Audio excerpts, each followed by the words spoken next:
On the 15th of November 1933, English-Canadian journalist Lukin Johnston scored a considerable journalistic coup when he became the first Canadian journalist to be granted an interview with the new German Chancellor, one Adolf Hitler.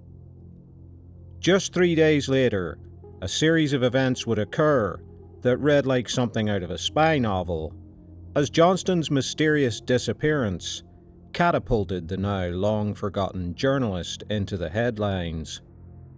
Johnston was born in Surbiton, Surrey, on the 8th of August 1887, into a relatively privileged background.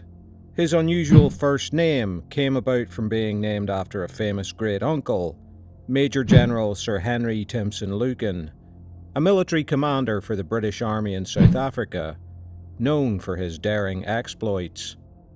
Lukin seemed to have inherited some of that spirit, and in 1905, after finishing his education at King's School, Canterbury, he set sail for Montreal, aged just 18, with 10 sovereign coins in his pocket, intent on a new life in Canada. Initially working on farms in Ontario, he later moved to the Kootenays region of British Columbia. His journalism career began in 1909 on the Province newspaper in Vancouver, and just 2 years later, at age 24, despite coming to the industry with no experience, he was editing the Cowichan Leader on Vancouver Island.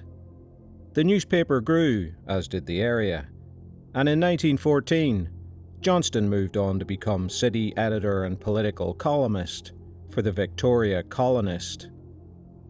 Lukin enlisted for service in the Canadian Army during World War I, saw considerable action, during which he was mentioned in dispatches, and ended the conflict as a major. Returning to journalism at the Province, he became the first president of the BC Institute of Journalists. Johnston interviewed many of the great and good, including former US President Taft and serving President Warren Harding, after being smuggled onto his boat.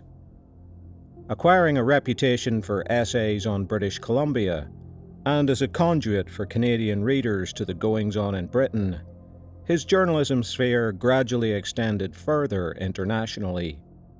In 1931, a Vancouver friend of his, now working in Zurich, Robert Kaiserlink, had managed to get an interview with Hitler. Johnston went to Germany in 1932, seeking the same. After being rebuffed, he filed articles detailing his unflattering impressions of the Nazis, describing their comportment as, quote, an amateur theatrical show, and later warning of the atmosphere of tyranny descending on Germany on the eve of their election. Just 3 days after their accession to power, Johnston would be granted an interview with the new German Chancellor. Their interview wasn't exactly political dynamite, mainly focusing on disarmament. However, as he left the room, Johnston claimed to other foreign journalists that Hermann Goering had leaned over and said to him aggressively, in English, "You're damned lucky to get out." This formed the basis for theories of what happened next. Johnston travelled to the Hook of Holland, taking the ferry Prague, bound for Harwich in England. A crewman spotted him sleeping on deck at 2:30 a.m, but when the ship docked next morning, Johnston was nowhere to be found.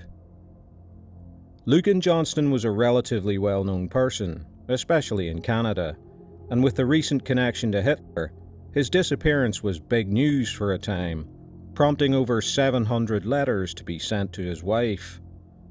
The newspapers themselves speculated that the journalist had likely been giddy, or tired, or had a heart attack, and simply fallen overboard. 6 months earlier, a P&O captain, Cecil Brooks, had disappeared in a very similar way on the same route. In 2014, a BC-based author, Colin Castle, who is married to Johnston's granddaughter Val, asserted in a biography of the journalist that the Nazis had motive to make Johnston disappear.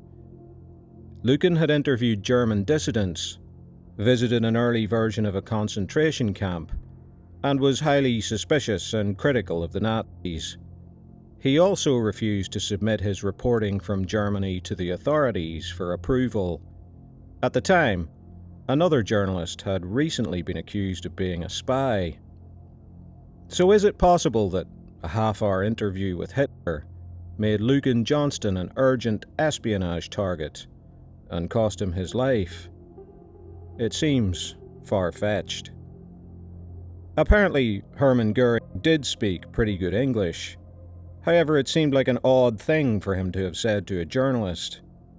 Goering was known to be avuncular and charming in public, and was an intelligent and savvy communicator in his political life. And what could Johnston have possibly said or gleaned during a 30-minute interview that would cause Goering to speak so indiscreetly to a journalist, much less pursue said journalist halfway across Europe just to bump him off? Why wouldn't they have just taken him into custody there? The new regime in Berlin was very favourable to Britain and sought an alliance with them right up until the outbreak of World War II. They wouldn't endanger that attempted relationship over a journalist. It's more likely that British journalists would have been the subject of a charm offensive. It is possible that Johnston was joking when he made the comment to fellow journalists. It would seem far more likely that Lukin Johnston did indeed have a medical emergency, or was disorientated and went overboard, or he could have taken his own life for reasons unknown. The espionage angle is fascinating though, and unexplained disappearances always engender vivid speculation. It seems that no one will ever truly know what really happened to Lukin Johnston.